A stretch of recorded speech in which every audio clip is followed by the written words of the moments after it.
Movie reviews. The Broken Hearts Gallery, directed by Natalie Krinsky, is a movie that feels like it was a book, but it's not. I checked on Wikipedia multiple times, and I'm still not quite sure I believe it. Like, honestly, I just been staring at this. I'm like, this movie feels like a book, and I can't even describe why it feels like a book, but it does. It just feels like this was a book that was made into a movie. Anyways, the plot on IMDb reads, after a breakup, a young woman decides to start a gallery where people can leave trinkets from past relationships. So it stars, I'm gonna butcher this, Geraldine, Viswanathan?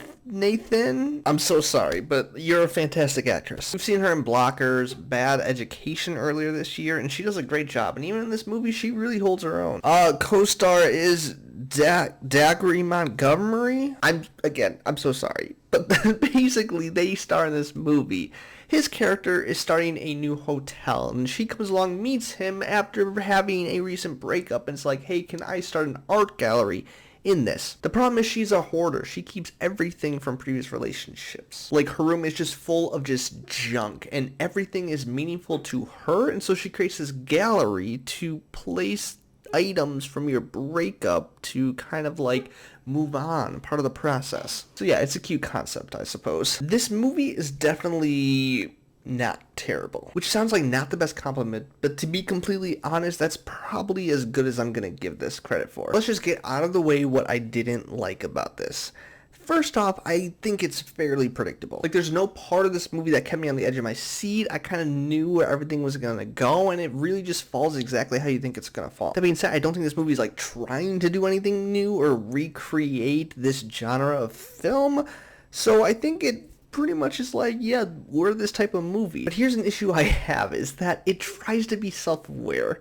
For example, there's a moment where at the end of the movie, one of the characters is like, hey, this is my big grand romantic gesture. Because it's a trope that we've seen so many times in these types of movies. But just because you're self-aware and acknowledging it, that doesn't mean it's okay to just go do that thing. Like, be self-aware and then do something clever with it. Don't just say it. That doesn't give you an excuse to just do every single movie trope we've seen before. And this movie does that several times. Another issue I had with this is the foreshadowing. Specifically with a lot of these items, but also other things. There were so many callbacks to earlier parts in the movie towards the end of it. And the first couple times it works, I was like, oh, that's kind of cool. They set that up with one of like the first lines of the movie, and now it's paying off. Then it happened so many more times after that. Like, I'm not kidding, there's probably 5 or 6 callbacks, and it's like, okay, was every single line and item and room and person significant to the end of this movie? Like, in my opinion, you only get 1 or 2 shots before it just becomes cheesy. The only other issue I had is that it's kind of long. Like, I thought the ending had already happened, and then we kept going, and then there was like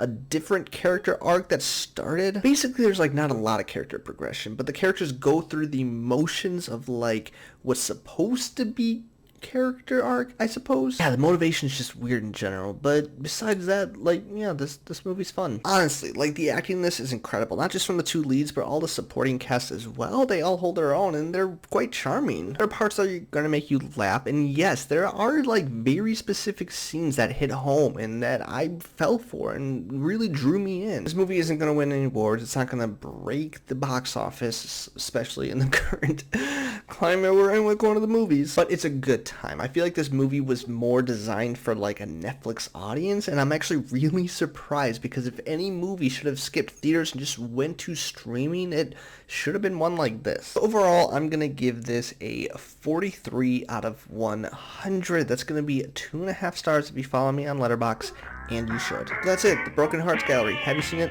What do you think? Comment below. Don't forget to like and subscribe if you want to see more content like this, and I will see you next time.